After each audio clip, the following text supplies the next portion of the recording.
এটা খুব আনন্দের। এটা সঞ্জিতরা করেছে, এই প্রথমবার করলো। ওরা অ্যাকচুয়ালি প্রোগ্রাম নেয় আমাদের। বলো না, এই তোরা কি প্রোগ্রাম করিস রে? তোরা আগে স্যুপ দিস। ছট পূজাতে ওরা প্রোগ্রাম করে, এবার ওরা রথের প্রোগ্রাম করেছে। খুব আনন্দের সঙ্গে রথ এসছে এবং এবছর একটু বেশি আনন্দ আমাদের, তার কারণ এবছর জগন্নাথ দেবও এসছে দিদির হাত ধরে। তো ওই জন্য আমাদের একটা উৎসাহ বেশি আছে।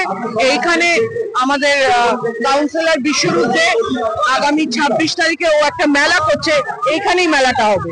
তো আমরা সকলে মিলে, মানে কি বলবো, আজকে আমাদের অ্যাসেম্বলি শেষ হচ্ছে, বিকেল থেকে আমরা রথের উৎসব শুরু করে দিয়েছে। ভেরি হ্যাপি, আমরা খুব আনন্দে আছি। সবাই পুরীর রথ দেখতে চাই, কিন্তু আজকে দেখা যাচ্ছে মমতা ব্যানার্জি যে পাস করেছেন রেকর্ডের বাসে একটা টিকিটও নেই। বাসের টিকিট কি? ওখানে হোটেল নেই, আমার দিদিরা যাবে যাবে করে কান্নাকাটি করছে। ওখানে কোনো হোটেল খালি নেই। সেখানে দেখা যাচ্ছে পুরীর ট্রেন কিন্তু ফাঁকা। সেগুলো আমি জানি না, ট্রেনটা আমি পুরী বলতে পারি, দীঘাতে হোটেল খালি নেই।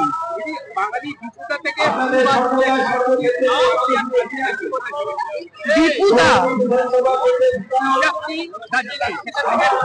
ও বাদ চলে গেল, তাহলে দিদা থাকবে। দিদা সঞ্জিত খুব ভালো প্রোগ্রাম করেছে, আমরা ভেরি হ্যাপি। এখন ওরা সব দিচ্ছে, ওরা উঠে যাও ওখান দিয়ে।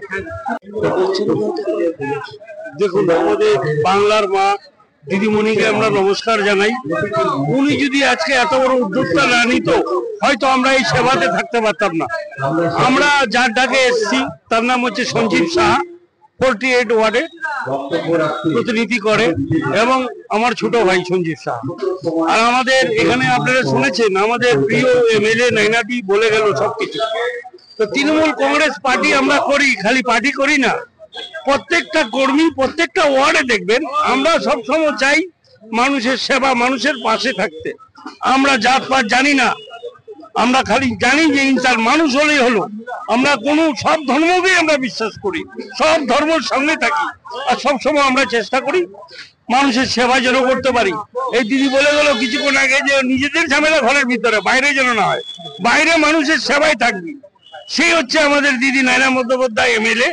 যে আমরা এক কর্মী, আমরা গর্বিত যে আমাদের মধ্যে এরকম একজন দিদি আছে, এরকম একজন এমএলএ আছে, যে আমাদেরকে শাসনও করতে পারে, আমাদেরকে খাওয়াতেও পারে। দেখে আমাদের 100 বাচ্চাদেরকে আজকে রথ প্রদান করছি, ছোট ছোট বাচ্চাদেরকে।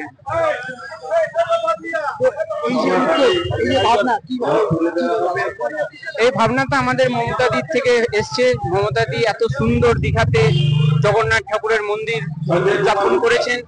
আমাদের খুব গর্বিত হচ্ছে কি আমরা এই বাংলাতে বসবাস করি। এই জন্য এই বছর আমরা জগন্নাথ ঠাকুরকে, ছোট ছোট বাচ্চারা এই জগন্নাথ ঠাকুরের রথটা গলিতে গলিতে রথটা বাইর করুন। আর এটাই বলতে চাই। 100। তোমার পুরো নাম আছে? সঞ্জিত সাহ। ডেজিগনেশন? আমি তৃণমূল কংগ্রেসের কর্মী, 48 নম্বর ওয়ার্ড। ধীরে ধীরে এগিয়ে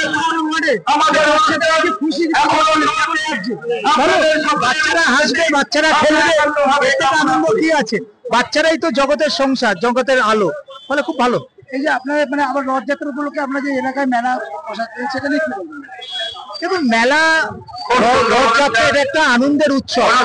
আমরা সবেতে আনন্দ করি, ঈদে আনন্দ করি, আমাদের খ্রিস্টানদের বড়দিনে আনন্দ করি, দুর্গাপুজোয় আনন্দ করি, রথে আনন্দ করি। ফলে সব ধর্মকে নিয়ে আমাদের বাংলায় চলে।